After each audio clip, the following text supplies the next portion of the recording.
Bonjour à toutes et à tous, bienvenue sur Quasi pour ce temps de parole en direct à la radio, à la télévision, sur l'infoquasi.fr, mais également sur le live Facebook de KTV. Il est avec nous, le docteur Madi Abdou. Docteur, bonjour. Bonjour. Vous êtes vice-président du syndicat des médecins du CHM et vous avez une particularité, les femmes enceintes, ça vous connaît, et on voit dans les statistiques proposées par l'ARS, quasiment au quotidien, qu'il y a beaucoup de femmes enceintes qui sont, parmi les cas avérés, qui sont touchées par le coronavirus. Pourquoi une femme enceinte est plus susceptible d'attraper le coronavirus qu'une autre femme ? Je ne pense pas que les femmes enceintes, le statut de la femme enceinte, Oui. ce n'est pas un statut aussi fragile que ça. Oui. Les femmes enceintes et tout le monde Oui. sont susceptibles d'attraper la maladie. D'accord. Donc, par contre, Pas plus les femmes enceintes que pas l'autre. plus. Alors là, D'accord. je ne pense Ok. pas que ça soit démontré. D'accord. Par contre, les femmes enceintes, il faut qu'elles fassent attention, comme tout le monde, parce que les femmes enceintes, il y a un bébé. Oui. C'est une femme enceinte, c'est certainement la physiopathologie, la physiologie de la femme enceinte n'est pas comme une autre personne. Oui. Une femme enceinte, quand il va attraper certainement le coronavirus, l'évolution, à partir de là, il faut bien la surveiller, il faut bien surveiller. Oui. Parce que sa santé pourrait être dégradée. Oui. Et en plus, si maintenant la femme enceinte, elle arrive à la détresse respiratoire avec un enfant dans le ventre, justement pour la respiration, il faudra certainement agir très très vite pour le bébé, si le bébé est C'est-à-dire fiable. probablement une césarienne ou Voilà, quelque une chose dans ce style-là. césarienne, Ouais. voilà. Par contre, une femme enceinte qui a le corona avec une détresse respiratoire et qui a une césarienne, ça, il est césarisé. Apparemment, l'évolution est beaucoup plus, beaucoup plus favorable que d'autres personnes qui sont, par exemple, une personne qu'on a opérée, qu'on ne savait pas qu'il avait le corona, et les suites opératoires, paraît-il, sont beaucoup plus difficiles qu'une femme enceinte. Une femme enceinte qui a quand même dans l'état grave, elle est césarisée, la plupart du temps, ça se passe très très bien, sauf système. Donc en fait, c'est une idée reçue que l'on a, qui est fausse. On pense que la femme enceinte est plus fragile du fait qu'elle soit enceinte et donc plus susceptible d'attraper le coronavirus. Et vous nous dites l'inverse. Vous nous dites non, pas plus, voire même plus costaud quand il y a une césarienne. Donc parce que les femmes sont jeunes, hein, les Ouais. femmes qui tombent enceintes sont jeunes. Ouais. Moi, je ne voulais pas justement qu'il y ait l'idée que c'est uniquement les femmes enceintes. Tout le monde doit se protéger. Ouais. Et les jeunes, et les moins jeunes, et tout le monde doit se protéger parce qu'une femme enceinte, quand elle attrape le corona, elle va venir à l'hôpital. Bien sûr. Donc, elle peut contaminer. Par contre, c'est vrai, là, chez les femmes enceintes, la symptomatologie n'est pas uniquement la toux, la fièvre. Toute femme enceinte qui a la toux, qui a la fièvre, normalement, jusqu'à la preuve du contraire, c'est corona. Par contre, il y a des femmes enceintes qui n'ont aucune symptomatologie, ne serait juste elles perdent le goût, Oui, bien sûr. la gueusie, ou L'odorat. ou l'odorat, elles peuvent être contaminées. Donc, il faut faire très attention, parce que les signes sont peut-être cachés chez la femme enceinte, Oui, mais ça ne veut pas dire qu'elle est fragile. D'accord, Voilà. je comprends. Les signes sont plus cachés, donc plus difficiles à détecter. Exactement. En fait, hein. Toute femme qui est enceinte, qui vient pour Ah le nez oui, qui je coule, comprends. Ouais. jusqu'à la preuve du contraire, il faut penser que là, elle a ça, et puis mais il faut faire les tests. Mais je Bien pense sûr, que évidemment. les femmes testent, il faut que le Docteur, des questions qui arrivent sur nos ordinateurs. Est-ce qu'une femme enceinte qui a le coronavirus, est-ce que son bébé l'a automatiquement? jusqu'à aujourd'hui. Oui. La transmission verticale, on n'arrive pas à démontrer. C'est-à-dire ça passe pas. Normalement, le virus ne passe pas par le placenta. C'est-à-dire ce qu'on appelle la transmission verticale. Ouais. Là, on est sûr et certain qu'une femme enceinte ne peut pas contaminer son enfant. D'accord. Apparemment, il y a eu quelques cas, mais les scientifiques pensent que c'est plutôt contaminé après la naissance. Ouais.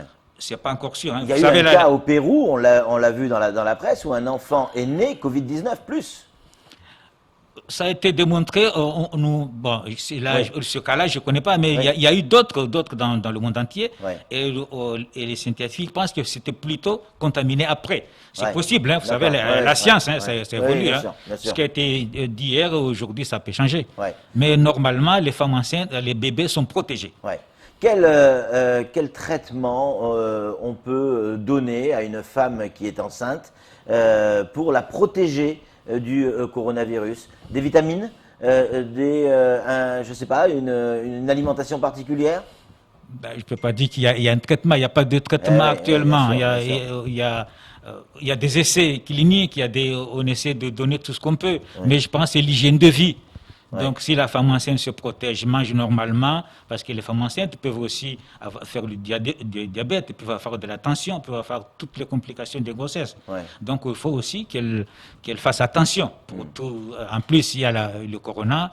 Donc il faut qu'elle fasse attention certainement beaucoup plus que les autres. Je pense que c'est pourquoi on dit qu'elle est fragile, mais normalement pas si fragile que ça.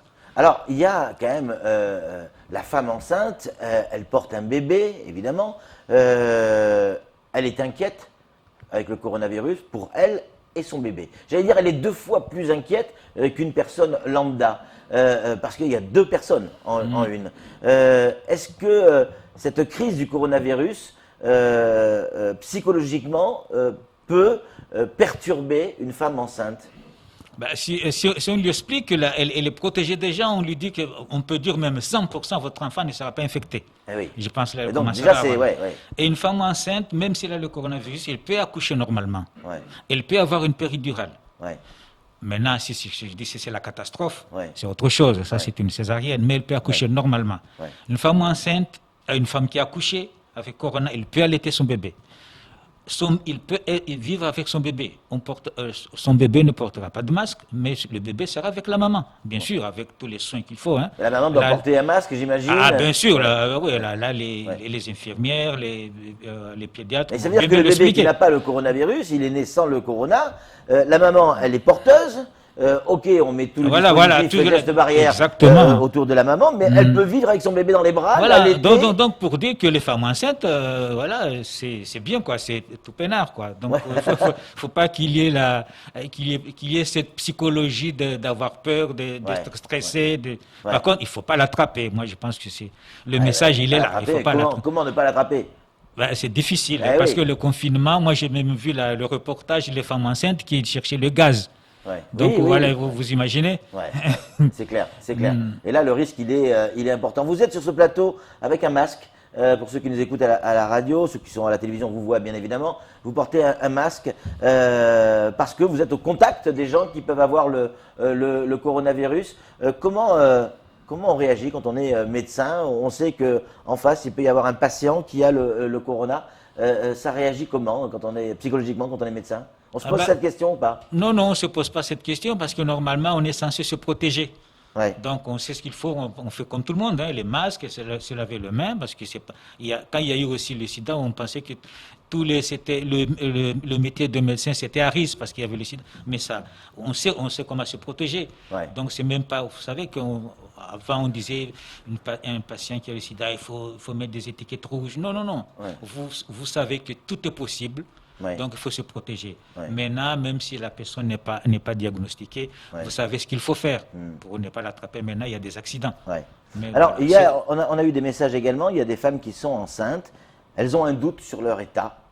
Elles ont peut-être le nez qui coule, elles ont peut-être quelques maux de tête, mais rien de plus. Donc, certaines personnes ont appelé le 15 et on leur a dit clairement, je lis les messages, si c'est que ça, restez chez vous, ça va passer avec un Doliprane. Donc le Doliprane, ce n'est pas le traitement du corona. Par contre, c'est vrai actuellement, c'est ce qu'il faut faire au début. Mais là, il y a une procédure à la maternité, il y aura des numéros certainement pour les sages-femmes qui peuvent contacter des sages-femmes spécialisées justement pour donner des consignes.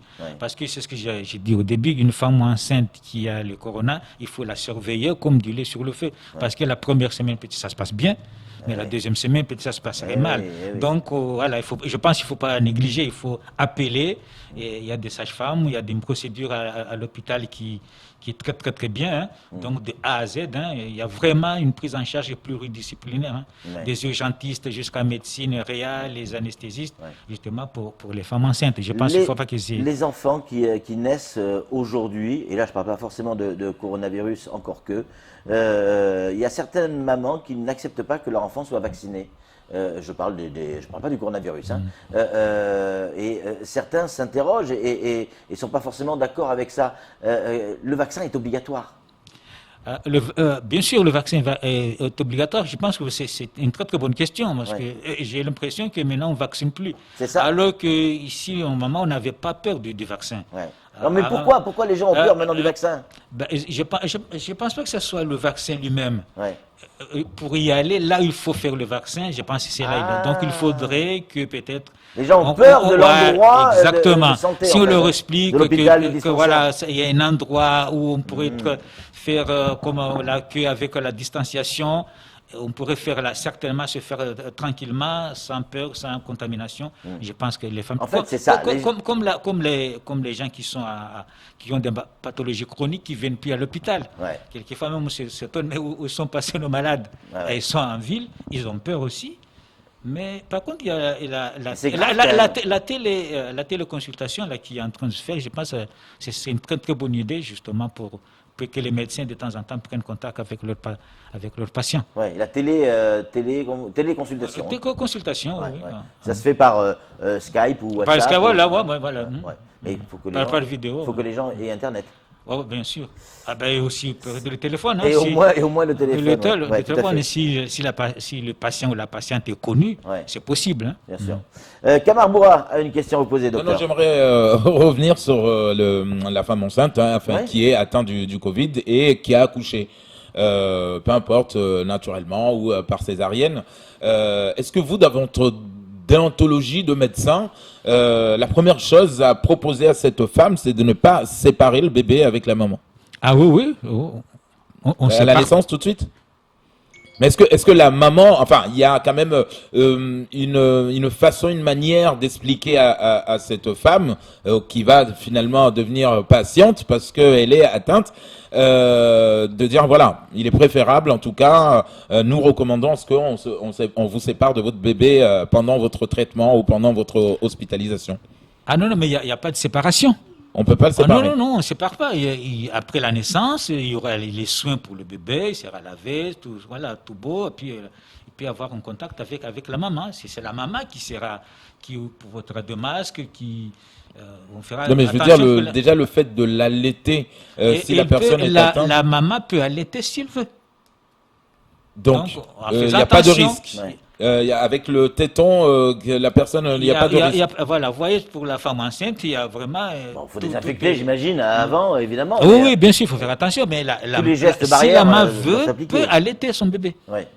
Donc, parce qu'il y a des gens qui prennent l'émission en cours. Pour ceux qui nous écoutent, hein, vous êtes médecin, le docteur Madi Abdou. Là, vous nous parlez des femmes enceintes et vous venez casser une contre-vérité on pensait effectivement qu'une femme enceinte était plus fragile qu'une autre, et vous nous dites non. Elle n'est pas plus fragile, elle est comme quelqu'un d'autre. Il faut juste surveiller de plus près. Tout à fait. Quel conseil vous pouvez donner à ces femmes enceintes qui sont là à l'écoute, derrière leur télévision, elles sont enceintes, elles ont le bébé en elles et elles aimeraient être certaines qu'elles n'ont pas le Covid. Est-ce qu'elles peuvent venir au CHM pour être testées? Est-ce qu'elles peuvent voir leur médecin pour être rassurées, pour que la grossesse se passe bien et qu'elle ne se passe pas dans un moment de stress? Non, je pense que les femmes enceintes, elles ont des suivis avec leur sage-femme. Donc il y a aussi un protocole. Donc elles peuvent toujours discuter. De confinement, docteur, c'est compliqué. Non, confinement, mais ils ont des consultations même par téléphone. Si, ils ont des échographies. Ils peuvent avoir des échographies. Bon, à Mayotte, là, il y a un protocole, mais en métropole, les 3 échos, on fait les 3 échos. Ici, peut-être, c'est différent. Donc, ils peuvent toujours discuter. Une femme enceinte, certainement, il faut qu'elle fasse attention, justement, qu'il ne pas attraper. Je pense que ça, c'est le plus important. Je pense que le confinement, il faut toujours revenir là-dessus. Si vous ne l'attrapez pas, vous êtes bien. Et en plus, maintenant, si vous l'attrapez, vous savez, vous pouvez contaminer et votre sage-femme et tout le monde. Hein. Donc, il faut faire attention. Mais vous nous avez dit également, une femme enceinte qui est contaminée par le corona, le bébé ne risque rien. Il n'y a pas de transmission. Il n'y a pas de transmission. Il n'y a pas de transmission. On appelle ça transmission verticale. La maladie ne passera pas de la maman au bébé dans le ventre. Ouais.